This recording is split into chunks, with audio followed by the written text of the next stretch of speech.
Bueno, muy buenas tardes. Muchas gracias a todas las personas que a esta hora se están conectando en este webinar de la Asociación Colombiana de Fisioterapia. Para nosotros es un gusto que ustedes estén aquí. Mi nombre es Vicente Benavides, soy fisioterapeuta, soy especialista en fisioterapia cardiopulmonar, doctor en ciencias biomédicas, profesor de la Universidad del Valle. Y el día de hoy tenemos un gran invitado a este webinar y es el profesor Rodrigo Torres Castro. El profesor es kinesiólogo, máster en investigación clínica de la Universidad de Barcelona, es profesor asistente de la Universidad de Chile, es investigador predoctoral del Hospital Clínic de Barcelona y actualmente es el director del Departamento de Cuidados Respiratorios de la Asociación Latinoamericana del Tórax. La conferencia del día de hoy es un tema que creo es muy trascendental y que no solamente aplica desde un punto de vista clínico, sino también desde un punto de vista de salud pública, y es sobre la rehabilitación pulmonar con bajos recursos. El profesor Torres la ha denominado experiencia en Latinoamérica y directrices futuras. Entonces, Rodrigo, pues es un honor para nosotros. Muchas gracias por aceptar la invitación de Ascofi y todo tuyo.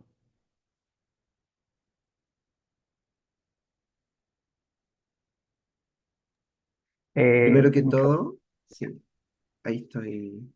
Primero que todo, quisiera agradecer la invitación de Ascofi, sobre todo para hablar de un tema tan apasionante y tan entretenido como la rehabilitación pulmonar, que por supuesto cada año que pasa va apareciendo nueva evidencia y la implementación no va a la misma velocidad. Sin embargo, si miramos con perspectiva hacia 10, 20 o 30 años atrás, sin duda que ahora hay más de lo que había en ese momento. Por lo tanto, agradezco a las personas de Ascofi y voy a ahora presentarle un tema que se llama Rehabilitación pulmonar con bajos recursos, experiencia en Latinoamérica y directrices futuras. Ya, mi nombre es Rodrigo Torres, tal como dijo Vicente.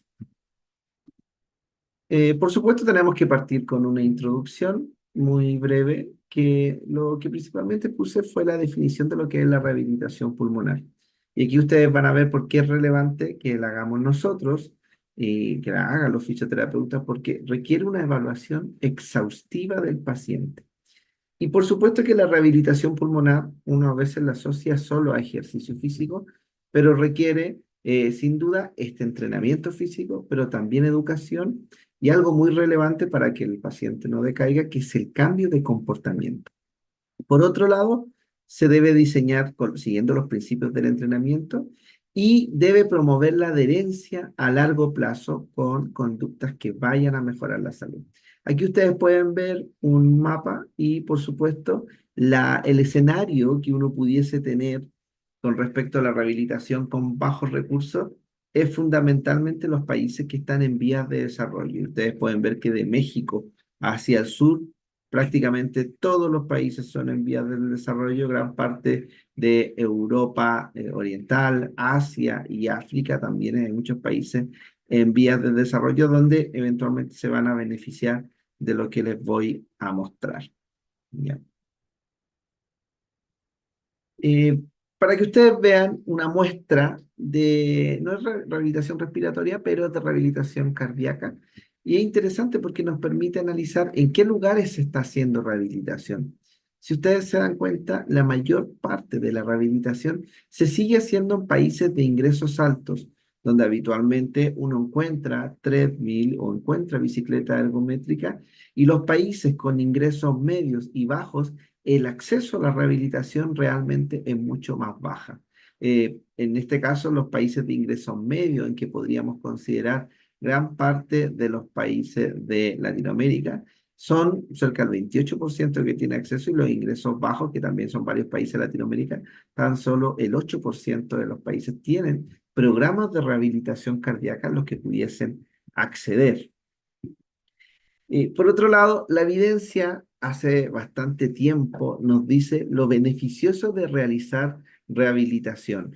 En este estudio siempre me gusta mostrarlo porque además es de un muy buen amigo de Monsur Habib, que es un médico de Bangladesh, que en ese país están sin duda con problemas siempre de acceso a los recursos. Por lo tanto, hizo una revisión sistemática con el grupo de Edimburgo y lo que encontraron es que sistemas de rehabilitación pulmonar en ambientes de pocos recursos, ya sea en países de Latinoamérica o de África o de Asia, lo que encontraron es que todos o prácticamente todos los estudios, independientes de la estrategia que utilizaran, ya sea banda elástica, ejercicios con peso libre o con test de campo, encontraron que tenían mejorías en pruebas de capacidad funcional, tenían mejorías en calidad de vida y sin duda en manejo de los síntomas como la disnea. Por lo tanto, simplemente lo que uno debe hacer es buscar la estrategia que se acomode a la realidad en la que uno se encuentra inmerso.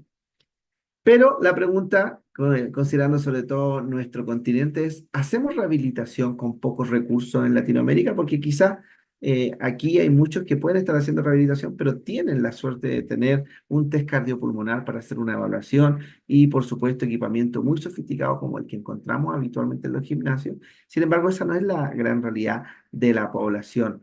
Y para eso, el doctor José Roberto Yardim, hace varios años ya, hizo un estudio para ver cuáles eran los centros de rehabilitación pulmonar que estaban disponibles en Latinoamérica y además qué era lo que tenían estos centros de rehabilitación pulmonar.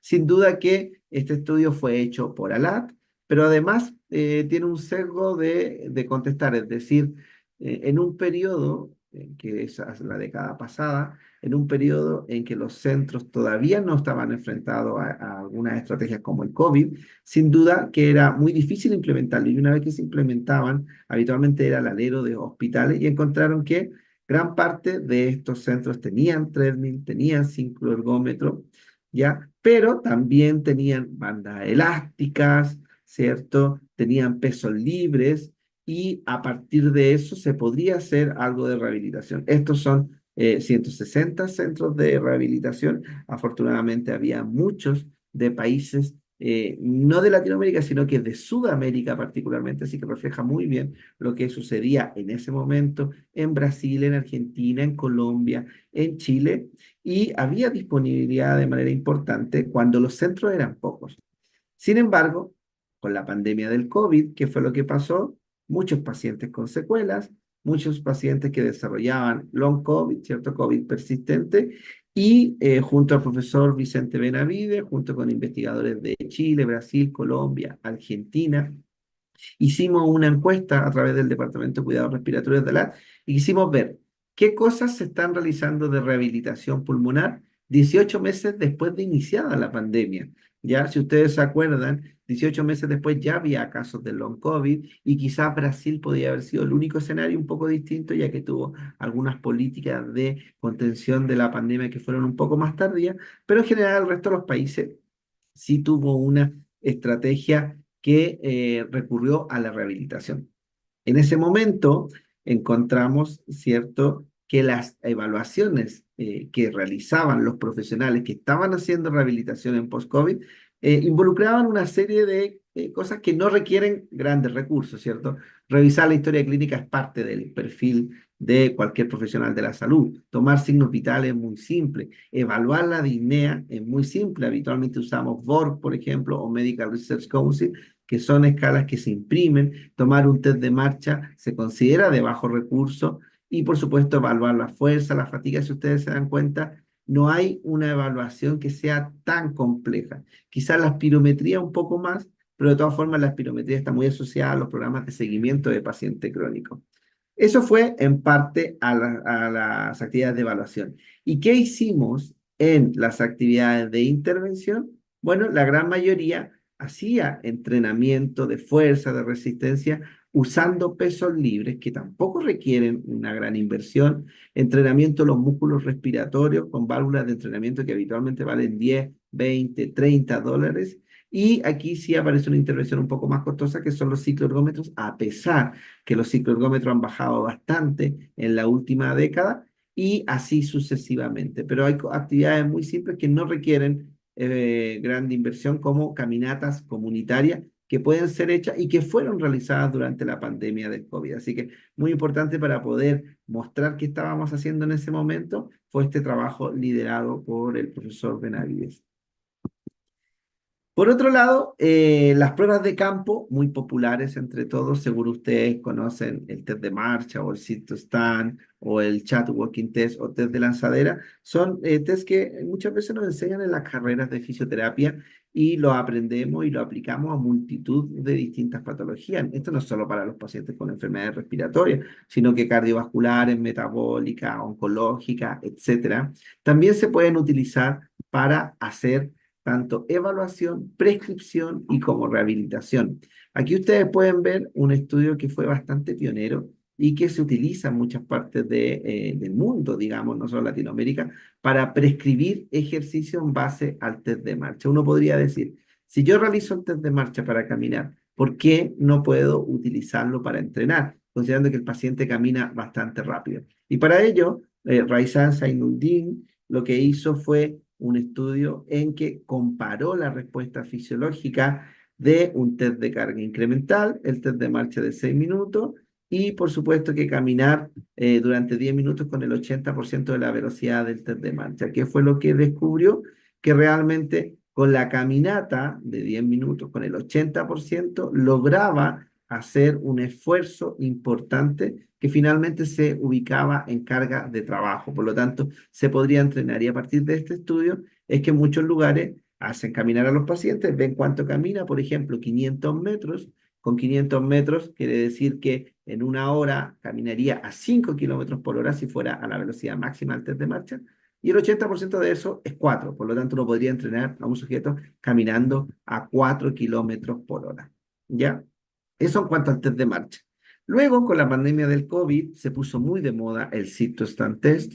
Nosotros en centros de atención primaria, aproximadamente 7 centros de atención primaria que tuvieron que realizar protocolos de telerehabilitación en un grupo liderado por Marcelo Dalbosco, un investigador chileno, que fue lo que encontramos que los pacientes que tuvieron COVID, por supuesto que tuvieron una baja en su rendimiento del sit-to-stand. Aquí ustedes pueden ver que hacían 20 repeticiones en 10 en 60 segundos, y los hospitalizados estaban sin duda mucho más peores, los que habían tenido antecedentes de hospitalización, llegaban a 17 repeticiones en un minuto, lo que es bastante poco, y ellos, esto representaba cerca de un 44% del valor esperado, y ellos, posterior a un programa de rehabilitación, que son banda elástica, y el mismo gesto de pararse y sentarse, aumentaban cerca de 10 repeticiones el resultado del sit-to-stand test. Este resultado es bastante clave porque realmente necesitan mejorar 3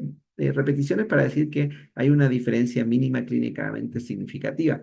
Por lo tanto, este estudio sin duda marcó un precedente y ha sido citado más de 100 veces por distintos grupos del mundo, y un estudio que salió de Latinoamérica con una intervención de bajo costo fue citado posteriormente por la OMS dentro de sus protocolos de rehabilitación y de recomendación de rehabilitación a lo largo de todo el mundo. ¿Ya? La prueba, ustedes saben, es muy simple, solo consiste en pararse y sentarse en esta silla. Y uno dirá, está bien, hago estas maniobras, pero ¿con qué lo comparo? Antes de la pandemia todos lo comparábamos con valores de Suiza. Todo el mundo lo hacía. Y habitualmente nuestros pacientes salían mucho peor. Por lo tanto, ¿qué fue lo que hicimos en una iniciativa latinoamericana? Hicimos los valores de referencia de un minuto del sit-to-stand. Aquí ustedes pueden ver los que están publicados para población chilena. Pero afortunadamente este test de bajo costo ya tiene valores de referencia en Argentina que están siendo revisados en una revista propiamente tal de Argentina. Hay valores de referencia que son de Ecuador que también están siendo revisados, y sabemos que están los valores de referencia de Colombia, que en el corto plazo también deberían salir publicados. También hay grupos de Perú que nos han contactado y de México que quieren hacer los valores de referencia porque en realidad es una prueba muy fácil que permite evaluar capacidad física. ¿Ya? Ahí están las ecuaciones que no las voy a revisar sin duda, pero es para que sepan que yo puedo hacer una intervención basándome en lo que debería esperar para un sujeto de una edad definida. ¿Ya? Por otro lado, no solo uno podría utilizar pruebas desde campo para hacer entrenamiento físico, ¿cierto? También puede usar la infraestructura que está disponible en los distintos lugares. Todos nosotros tenemos parques en nuestras ciudades y bueno, va a depender por supuesto de las condiciones climáticas. Quizá hay zonas en Latinoamérica en las que no se puede realizar ejercicio porque hay mucho calor o quizás se puede realizar pero hay que salir o muy temprano en la mañana o muy tarde en la noche. Pero sin duda que muchos países tienen infraestructura, ya sea de parques, muchas veces parques que están en las costaneras, al borde de las playas, ya sea de ríos, lagos o el mar, y se puede utilizar la infraestructura. Aquí quisiera mostrarles la experiencia que realizó el grupo de Paraná en Entre Ríos, en Argentina. Esta diapositiva me la pasó muy amablemente Santiago Larrategui, que es kinesiólogo de Argentina, que realizó un protocolo de ejercicio físico muy simple, caminando por parques urbanos. Este protocolo, ustedes pueden ver, duró 3 meses en que un grupo realizó circuitos urbanos y otro grupo no realizó estos circuitos urbanos. ¿Qué se evaluó? Capacidad física a través del test de marcha, calidad de vida a través del Saint George y el CAT y por supuesto escala de ansiedad y depresión. ¿Qué es lo que logra incorporar al sujeto, sobre todo a un ambiente que conoce y que está sin duda fuera de un ambiente hospitalario? Lo que encontró Santiago es que en una muestra piloto, por supuesto, de 15 sujetos, encontraron que la capacidad física evaluada a través del test de marcha de 6 minutos después de estos 3 meses aumentó en el grupo que realizó la caminata y disminuyó en el grupo que siguió sin las caminatas. Y no solo eso, sino que también mejoró el CAT y el Saint George, es decir, utilizar la naturaleza que tenemos disponible no requiere grandes recursos y sin duda nos puede servir para obtener éxito en nuestras intervenciones. Y esto es aquí en Argentina. Otro estudio que quisimos mezclar con pacientes con apneas del sueño, este es un estudio que realicé yo el año 2014, es en apneas del sueño. Los pacientes con apneas del sueño sin duda necesitan ejercicio físico, la gran mayoría son obesos. E hicimos un programa de entrenamiento físico combinado, también circuitos urbanos. Ustedes pueden ver que se pueden utilizar escaleras. Si uno camina plano por un parque, sin duda que el requerimiento energético, si voy lento, no va a ser mucho. Pero si pongo obstáculos, que ya sean rampas, escaleras, lo que puede suceder es que voy a hacer que aumente la frecuencia cardíaca de mi paciente y si esto le doy periodicidad y carga, por ejemplo, 3 veces por semana durante 30 minutos por 8 semanas, 12 semanas, por las semanas que sea necesario. Y en este caso, como eran pacientes con apneas del sueño y con la apnea del sueño, los problemas que tienen son principalmente con la musculatura glosofaringea, si hacemos ejercicios que son específicos de esa zona, que aumenten la presión positiva, que entrenen el glosofaringeo, el digástrico o los músculos que están interviniendo en las apneas del sueño, sin duda que es mucho mejor. ¿Qué fue lo que encontramos? Bueno, como entrenamiento físico, sin duda que bajaron variables como el peso, el IMC, ¿cierto? Las distintas circunferencias de cintura en este caso, mejoró el test de marcha, sin duda, y por supuesto que mejoraron las apneas. Pero las apneas particularmente mejoraron en los sujetos menores de 60 años. En los mayores de 60 no. ¿Cuál es la posible explicación? Bueno, la literatura dice que el sujeto menor de 60 años sin duda tiene un potencial de entrenamiento distinto que aquel que tiene más de 60 años.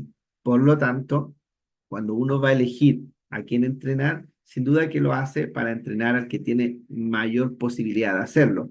Ahora, esto no quiere decir que no entrenemos a los adultos mayores, para nada, porque en ello quizás no disminuye la apnea, pero mejora los factores cardiovasculares. ¿Ya? Y cuando pensamos, está bien, tengo pocos recursos, estoy en una plaza, o estoy en casa, o estoy en un gimnasio en que tengo pesas y simplemente banda elástica. ¿Cómo puedo controlar la intensidad? No tengo un test cardiopulmonar, no tengo formas de medir lactato, qué sé yo, pero sí hay test que son de bajo costo y que no requiero más que mi voz, ¿cierto? Y bueno, hacer las preguntas correctas.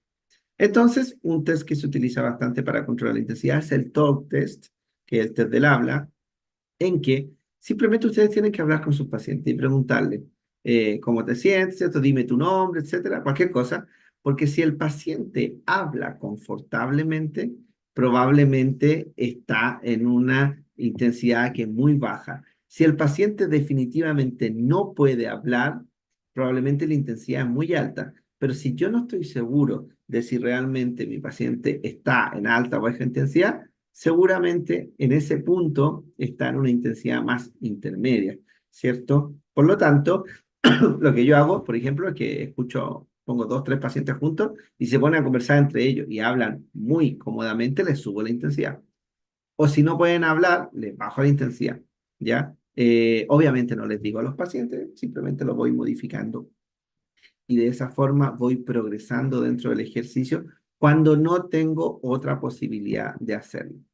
El entrenamiento de fuerza no requiere gran inversión, ¿cierto? No vamos a tener una máquina que tenga distintas poleas, no es necesario. Podríamos utilizar distintos pesos. Lo importante es seguir ciertos principios. Si la carga es alta, la que yo establezco, independiente de la forma que yo lo establezca, si es alta, sin duda debo reducir las repeticiones. Y si la carga es baja, debo aumentar las repeticiones. Ahora, siempre es mejor reducir las repeticiones porque piensen que los pacientes, sobre todo los que desaturan, es mejor hacer esfuerzos más cortos para que no alcancen rápidamente fenómenos de saturación. Por lo tanto, es mejor privilegiar cargas más altas. Ahora, no siempre para todo lo ideal es lo mejor.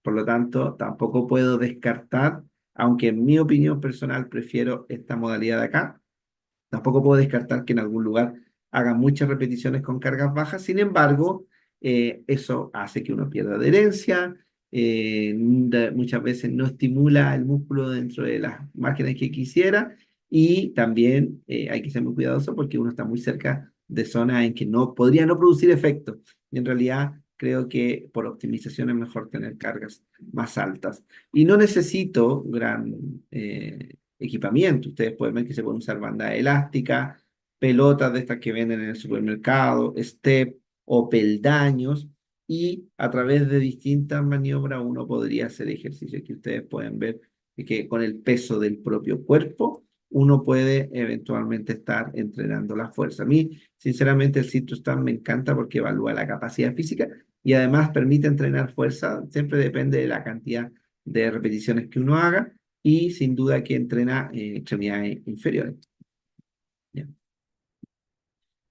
El uso de bandas elásticas hay que tener mucho ojo porque evidentemente de eso depende mucho de la tensión que tenga. Sé que uno se basa muchas veces en los colores. Nosotros hicimos un estudio muy interesante para ver si realmente cambiando de color uno progresaba. No siempre les creemos a los fabricantes, nos gusta comprobarlo. Y en este estudio que realizamos en Chile en pacientes con EPOC, vimos DINEA y tasa de esfuerzo percibido y lo comparamos con electromiografía y con reclutamiento. ¿Y qué fue lo que encontramos? Que en realidad cada dos niveles hay un cambio realmente importante. No cambia con todos los colores, sino que habitualmente cada dos debería ser la progresión. Ya este artículo está publicado el año 2022. Ahora, la telerehabilitación, quizás los más antiguos, como yo, se acuerdan, ¿cierto? Yo me acuerdo que yo intentaba hacer telerehabilitación 2014, 2016, cotizaba los servicios de empresas de telerehabilitación y era inalcanzable. Me acuerdo que poco antes de la pandemia, sin saber que iba a haber pandemia, cotizamos un servicio de telerehabilitación y era como $30.000 para 20 pacientes. Entonces, claramente era caro y había que usar plataformas especiales, ¿cierto? Que estaban protegidas por propiedad intelectual, pero una vez que pasó la pandemia, ya simplemente aparecieron muchas alternativas que bajaron el costo de la telerehabilitación. Ya. ¿Qué plataforma? Bueno, ustedes conocen Zoom, yo la estoy ocupando en este momento, ¿cierto? Está WhatsApp, que probablemente es la que más le favorece a los adultos mayores, Meet, etcétera, Team, Skype y YouTube, a pesar que YouTube es una buena plataforma, pero muchas veces no hay retroalimentación, no, si no hay retroalimentación, a veces no se logra el efecto adecuado, ¿ya? Pero ustedes pueden ver que esto ha hecho bajar los costos de manera importante. Y si uno va a la literatura, nosotros, el Grupo de Chile, hizo una overview muy rápida, apenas apareció la pandemia. Este es uno de los artículos más citados en la historia. De hecho, creo que es el más citado de toda la historia de la revista Physical Therapy. Y encontramos que los artículos o los estudios que hablaban de neurorehabilitación, de músculo esquelético, de cardiorrespiratorio, de geriatría, etcétera, el uso de telerehabilitación en fisioterapia es igual a la rehabilitación face to face, ¿cierto? Frente a las personas, ¿ya? Esto no quiere decir que reemplacemos la rehabilitación face to face, no, sino que cuando se debe reemplazar por un contexto de una pandemia, sin duda se puede hacer y mantener los efectos, por supuesto, con adherencia adecuada, pero bajo una estricta supervisión. Si no, no se logra. ¿Ya? Eso ocurrió por suerte en todas las áreas de la fisioterapia. Otra actividad que uno puede realizar y que es muy fácil de hacer es el incentivo de la actividad física. El incentivo de la actividad física es realmente algo muy simple. Muchas veces uno confunde qué es lo que es actividad física, sobre todo la gente que se aleja del mundo de la fisioterapia cree que actividad física y ejercicio son lo mismo y no es lo mismo, porque actividad física se refiere a lo que yo hago. Yo ahora puedo salir a comprar al supermercado y estoy haciendo actividad física, ¿ya? Puedo ir todos los días a buscar a mis hijos al colegio y estoy haciendo actividad física. Pero quizás por una enfermedad ya dejé de ir a buscar a los niños al colegio, ya dejé de salir y me quedé sentado en un sillón en casa sin moverme, ¿ya? Pero cuando me toman el test de marcha, quizás sí puedo caminar 300, 500, 600 metros sin problemas, pero no por eso voy a tener bien mi actividad física. La actividad física finalmente es la que hace que los efectos de la rehabilitación pulmonar se mantengan en el tiempo. Y para la actividad física hay recomendaciones, están las de la Organización Mundial de la Salud, que recomienda como mínimo 150, 300 minutos de actividad física moderada hacia arriba, ¿cierto? Y esto es bien interesante, vigorosa. Esto es muy interesante porque también las personas que son más antiguas se acordarán que a nosotros antes nos decían, camine 30 minutos diarios. Y claro, uno puede caminar, pero es muy distinto caminar dentro de un museo o caminar cuando uno está de compras versus a caminar intensamente en un parque, ir a una velocidad alta que me produzca fatiga o que me produzca un aumento de la frecuencia cardíaca evidente. Lo que se requiere es que sea de alta intensidad.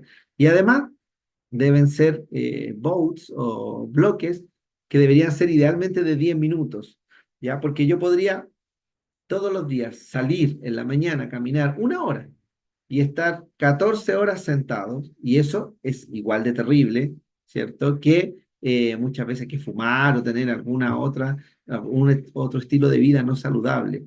En cambio, si logro hacerlo, caminar 10 minutos ahora, después 20, una hora sin caminar, después 10 minutos más, y así esos boats van sumando. Hay una tendencia en el norte de Europa que es de bajos recursos y yo no tengo ninguna duda que va a llegar a Latinoamérica. De hecho, parte de la tesis doctoral que está planificando Santiago Larrategui, que son los VILPA, que es cierto son distintas intensidades de movimiento que se van mezclando a lo largo del día y que consiste finalmente en moverse con distinta intensidad y no solo hacerlo una vez y estar 12 horas trabajando en una oficina, ¿ya? Evidentemente los niños requieren mayores tiempos. ¿Por qué es relevante esto? Porque la actividad física, la cantidad y la calidad tiene relación con las enfermedades cardiovasculares. El riesgo de mortalidad aumenta a medida que yo me muevo menos y aumenta en todos los escenarios, tenga yo enfermedad cardiovascular o no la tenga. Por lo tanto, debo sin duda moverme. Hay actividades muy simples que son de absolutamente bajos recursos. Esto siempre lo cuento porque tengo una amiga del País Vasco, Ane Arvillaga Charri, que hizo un estudio que fue de los mejores de la revista Tórax. No recuerdo muy bien el año, pero debe haber sido como 2014. Y lo que encontró es que sin duda hay cosas que favorecen la actividad física que son de sentido común. Tener un perro, yo creo que algunos de ustedes o muchos tendrán perros y obligatoriamente los tienen que salir a pasear. para que hagan sus necesidades, para que hagan ejercicio, y eso hace que finalmente la persona que traslada al perro también se mueva. ¿Ya? Yo lo único que les recomiendo es que no compren, sino que adopten, pero que utilicen y tengan mascotas como perros que lo hagan caminar, ¿cierto? Y ir a buscar a los nietos, sobre todo nietos, porque muchas de las personas que tienen patología respiratoria son abuelos, ir a buscar a los nietos al colegio requiere un ejercicio físico importante con actividad física continua y este tipo de actividades sin duda hace que uno se pueda mover y tenga más posibilidades de hacer actividad física moderada, vigorosa durante el día.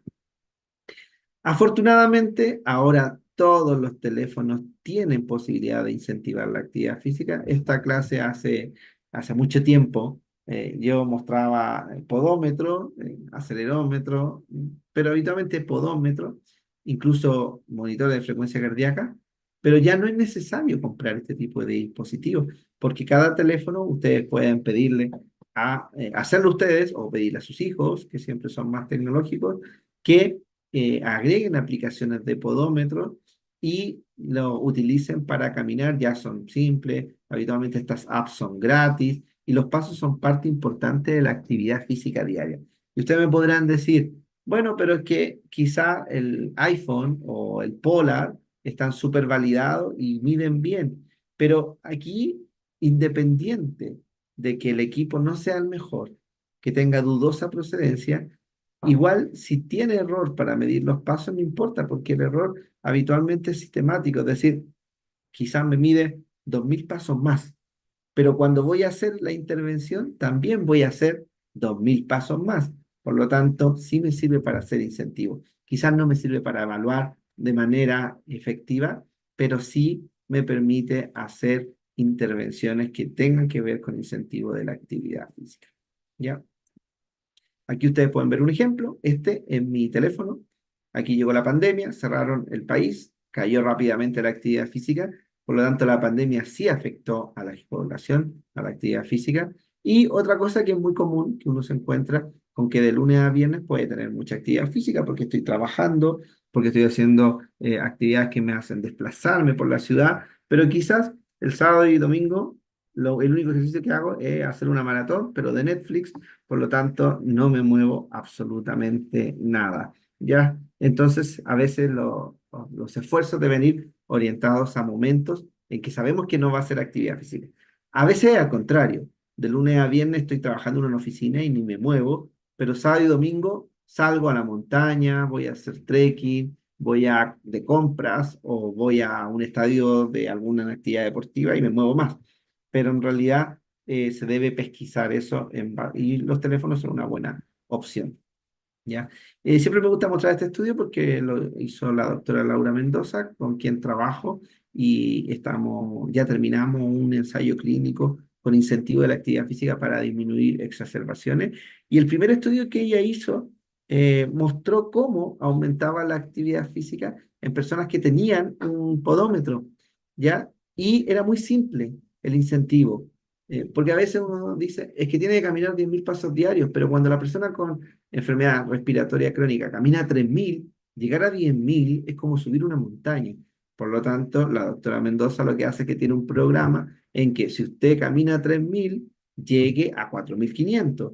Si usted llega a 4500, llegue a 6000. Y si llega a 6000, llegue a 7500. Es decir, una meta más realista que puede ir incrementándose en el tiempo. Me parece eso mucho más lógico. ¿Qué perspectivas tenemos nosotros como grupo de ALAT, cuidados respiratorios para el futuro? Es que ya planteamos a la directiva de ALAT que vamos a hacer un desarrollo de una guía queremos hacer una guía de práctica clínica, sabemos que a veces no es lo más común, pero al menos un manual de procedimiento para hacer rehabilitación de bajos recursos con participantes de todos los países de la región y que más que me digan, usted haga bicicleta 30%, 70%, intervalado, lo que sea, nos diga, si usted tiene tales dispositivos, haga esto. Si usted tiene estos otros, haga esto. Es decir, me plantee las distintas posibilidades con distintos dispositivos de bajos recursos, pero que sean más factibles de tener en nuestro ambiente. Otra buena idea, creo yo, es homogeneizar los protocolos. Es decir, muchas veces los distintos hospitales tienen distintos protocolos, pero en la medida que el grupo ha ido creciendo, nos vamos conociendo, podemos compartir protocolos, podemos hacer protocolos en conjunto que abarquen una mayor población y de esa forma tener más personas para compararlo y poder hacer estudios multicéntricos. Porque siempre yo uso el ejemplo de la Spanish Sleep Network, que todo el mundo hacía estudios por sí solo y ninguno llegaba muy alto, pero cuando se asociaron y ahora hay muchos hospitales juntos y todos aplican los mismos protocolos, logran publicar en revistas grandes y además lo que hacen después sirve de estándar para otras realidades. Y por supuesto que la clave del ejercicio, la clave de la actividad física, de las evaluaciones, ¿cierto? De las intervenciones sobre los síntomas, sobre la educación, los fisioterapeutas son realmente los claves. Creo que son los únicos prácticamente que logran dominar todas las esferas de la rehabilitación y sin duda que las otras profesiones son importantes, ¿cierto? Enfermería, logopedia, medicina, pero creo que de todos, probablemente el personaje principal y estelar es el fisioterapeuta. A modo de conclusión de esta presentación, es importante usar las pruebas de campo para prescribir entrenamiento, eso realmente requiere casi nada de recursos. Es importante el incentivo de la actividad física, ustedes pueden utilizar los teléfonos de los pacientes, pero la clave es la supervisión, porque sin supervisión no se logra nada. La literatura ya ha mostrado, y no solo en el mundo de la fisioterapia, sino que en un montón de intervenciones, que cuando uno deja de supervisar, el paciente deja de realizar las actividades. Muchas gracias. Rodrigo, muchísimas gracias. Una fantástica presentación. Creo que la importancia de entender los entornos, los contextos, pero también aplicar evidencia para esos contextos. O sea, has hecho una magistral revisión de lo que se ha hecho y lo más importante con estudios propios, ¿no? Estudios propios de lo que, del contexto latinoamericano, porque estamos muy acostumbrados pues a tomar lo que hacen los europeos, los norteamericanos, lo cual pues obviamente está bien y tiene unos estándares de calidad bastante altos, pero nosotros, y creo que es parte de lo que tú has hecho y has liderado desde ALAT, y es la integración de los países y con esa integración pues promover práctica basada en la evidencia, promover estudios basados en la evidencia y con eso, con esa evidencia, poder tener alternativas que estamos viendo y lo que tú presentaste en tu ponencia pues es fantástica la gran cantidad de alternativas, no solo para evaluación, sino también para intervención. Entonces, genial, por aquí voy a leer algunas preguntas que están en el chat de YouTube. La primera pregunta es, doctor, buenas noches, le habla Milton Gómez, especialista en rehabilitación cardíaca y pulmonar. Profesor, estas pruebas que usted menciona se pueden realizar tanto en fase uno o solo en una fase 2 de rehabilitación. Muchas gracias por su pregunta, Milton. Y en realidad siempre va a depender del contexto del paciente. Yo diría que si hubiese que responder con una opción, sin duda que la mayoría se realizan en la fase 2 de rehabilitación, ¿ya? Pero sabemos, y hay un grupo importante de colegas que trabajan sobre todo a nivel intrahospitalario, que hacen pruebas en fase uno, ¿cierto? Siempre y cuando el paciente esté con condiciones favorables, es decir, sobre todo con estabilidad hemodinámica, y yo diría que adaptan la prueba al contexto del paciente.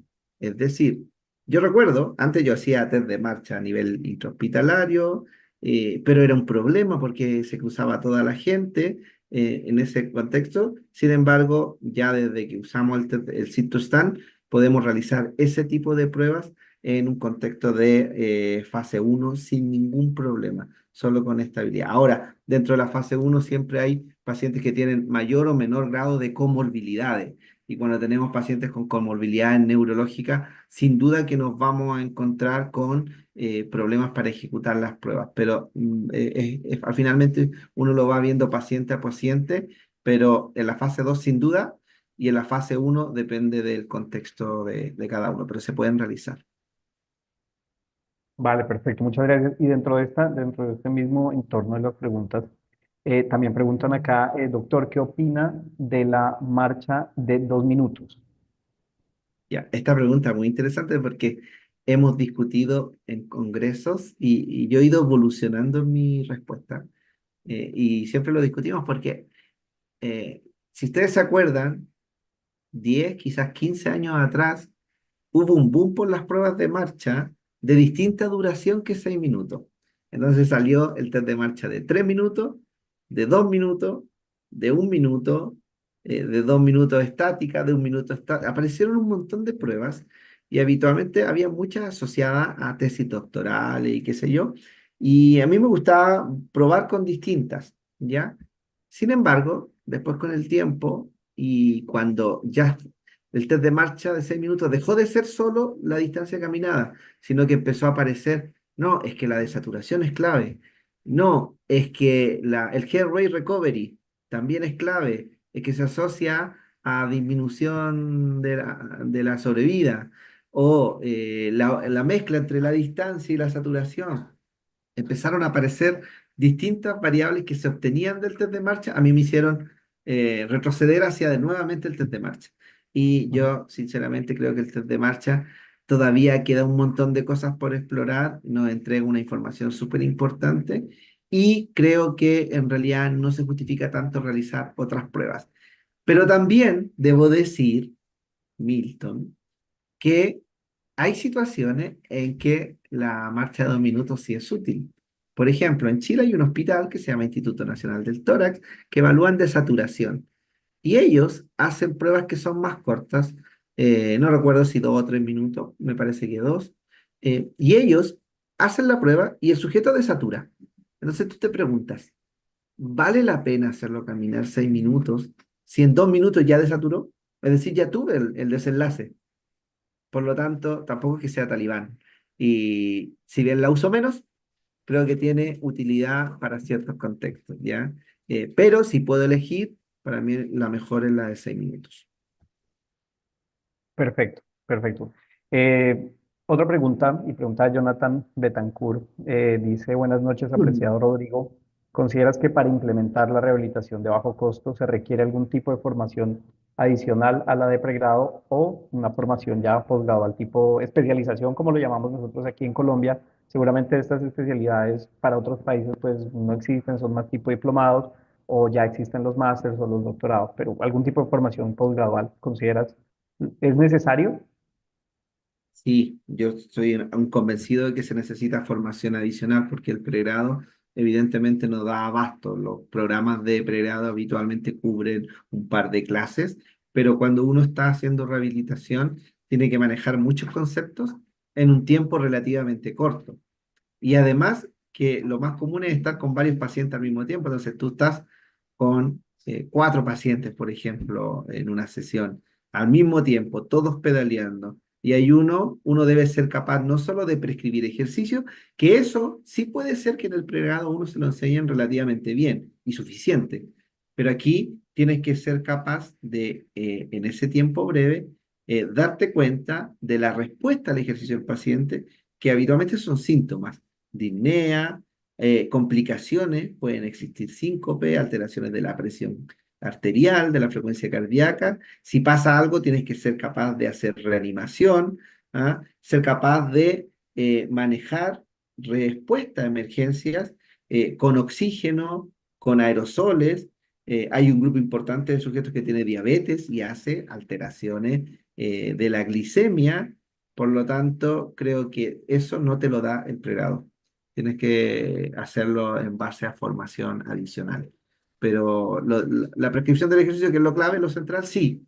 Pero todo lo demás, que es lo que no te debe pasar. Porque a veces uno dice, ya, yo puedo hacer cosas que me salgan bien y todo eso. Pero tienes que preocuparte particularmente de las cosas que no te deben salir mal.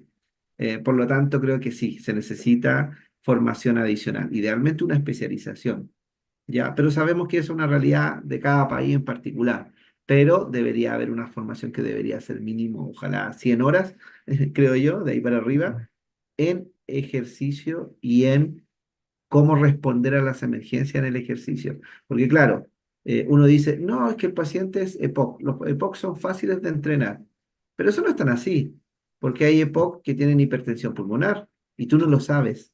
porque a los EPOC no le hacen cateterismo a cada rato para saber, de hecho no le hacen nunca, para saber si realmente tiene una hipertensión pulmonar. Y si tiene hipertensión pulmonar y desatura, y tú le estás haciendo ejercicio, le aumenta el torrente sanguíneo, desatura más, le aumenta la hipertensión, después se te desmaya. ¿Ah? Por supuesto que es crítico, o los intersticiales también. Ya creo que hay que tener formación adicional. Total, y la misma conferencia nos ha mostrado que los estudios que has presentado, las técnicas que has presentado son técnicas que en teoría son sencillas, pero a veces dentro de la simplicidad hay mucha complejidad. Y parte, la siguiente pregunta que hace Milton Gómez, parte de esto también, dice si el CIT-SEN es una prueba de campo para prescribir más que todo el trabajo de fuerza o también es una variable a tener en cuenta para resistencia cardiovascular. Algo que no dije, pero que seguro todos más o menos manejan, es que hay muchas variedades del citostán, ¿ya? Entonces está el de 5 repeticiones, que sin duda es extremidades inferiores, sobre todo a veces evalúan factibilidad de caerse, riesgo de caída, ¿cierto?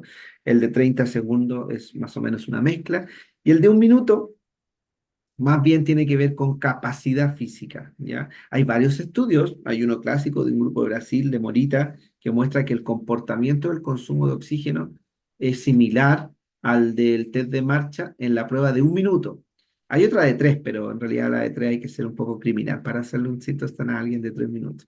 Por lo tanto, esto es como, igual que el ejercicio aeróbico o anaeróbico, que uno dice, no, es que este ejercicio aeróbico, este anaeróbico. No, no es que sea así, es que es fundamentalmente aeróbico y tiene un poco de anaeróbico, y el otro es fundamentalmente anaeróbico y tiene un poco de aeróbico. Esto es lo mismo.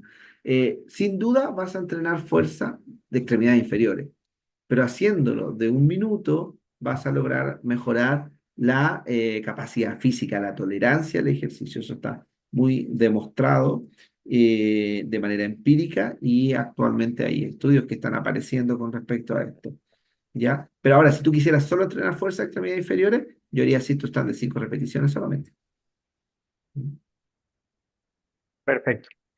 Sergio Rodríguez nos pregunta desde Tucumán, Argentina. Dice, ¿vos consideras importante que los pacientes deben tener un conocimiento previo a la actividad física para mejor adherencia?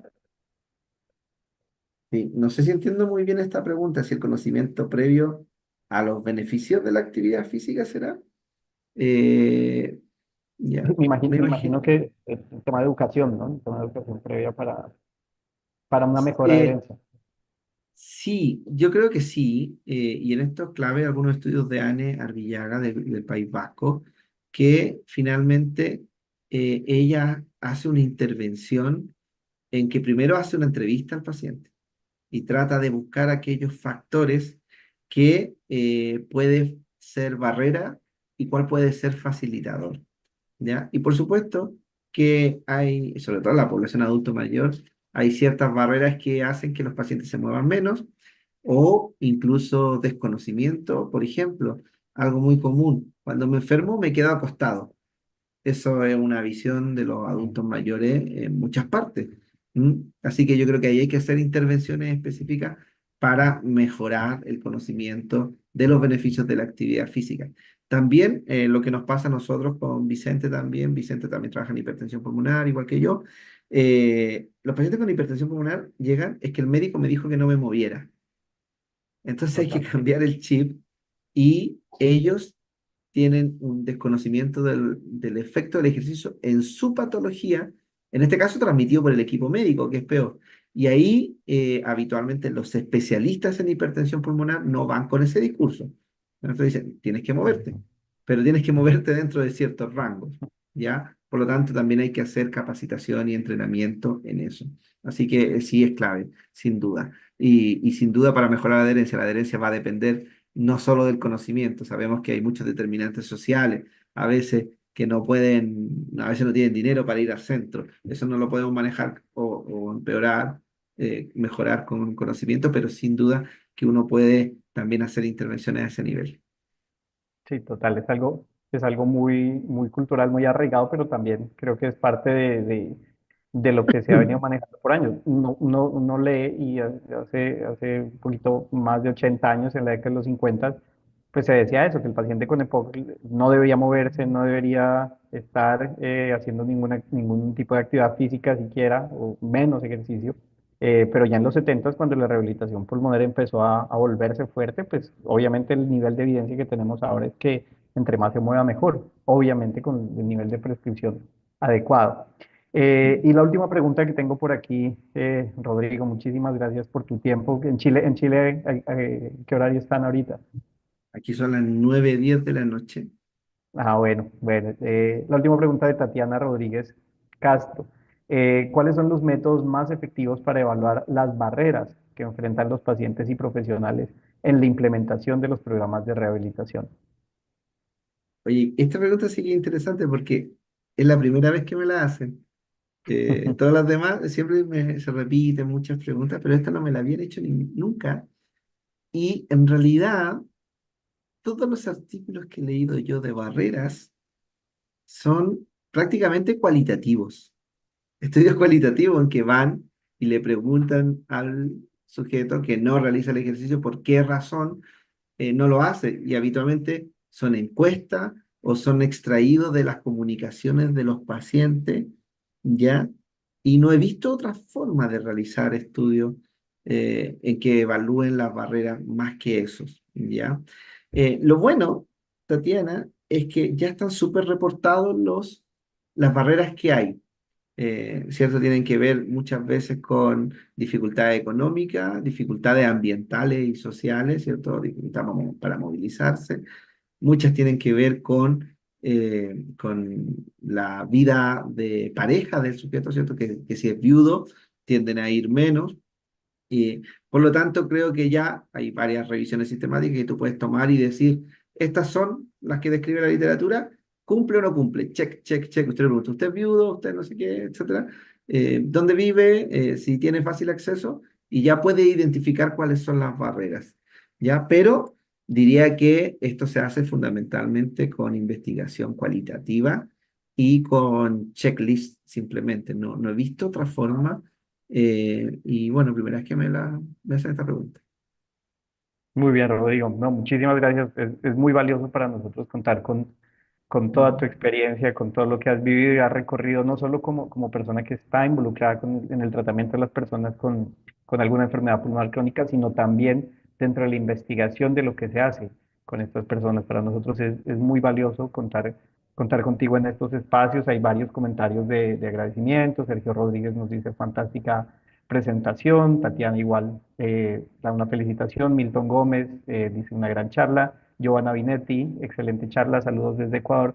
Creo que estos espacios fortalecen aún más y las redes que estamos formando y que vamos a seguir formando, pues creo que apenas estamos empezando a crear algo que seguramente va a ser muy grande, hacer algo muy grande. Y no, Rodrigo, muchísimas gracias por aceptar participar en este webinar de la Asociación Colombiana de Fisioterapia. Le agradezco profundamente su invitación y por supuesto también lo invito a participar en las actividades de ALAT. Eh, el congreso va a ser este año en Cancún. Sé que para Colombia no les queda tan lejos, pero el próximo año va a ser en Cartagena de Indias. Así que Excelente. si pueden ir, vayan. Siempre el congreso está orientado a profesionales que se dedican principalmente a la rehabilitación. A pesar que, claro, tenemos otra área un poco menos desarrollada, pero diría yo que el enfoque habitualmente es rehabilitación porque se da sobre todo por la interacción con los otros departamentos, con el POC, intersticiales, hipertensión, está muy enfocado a la rehabilitación, ¿ya? Así que gracias por la invitación, Vicente, Gracias gracias a por la ti, Rodrigo. invitación, sí, gracias, Esther, y bueno, esperemos encontrarnos en alguna otra oportunidad, ya sea a través de la pantalla o de manera presencial, ¿ya? No, desde la Asociación Colombiana agradecemos mucho nuestro grupo de interés. Es justamente un grupo que no solamente piensa en la rehabilitación pulmonar, ahí empezamos, pero que se ha ido extendiendo a cuidado crítico y la idea es explorar todas esas áreas en donde el fisioterapeuta en ese área se desempeña. Creo que fue una brillante oportunidad para escucharte, para compartir y agradecerle también a los asistentes que sacaron su tiempo para acompañar esta actividad de nuestro grupo de interés.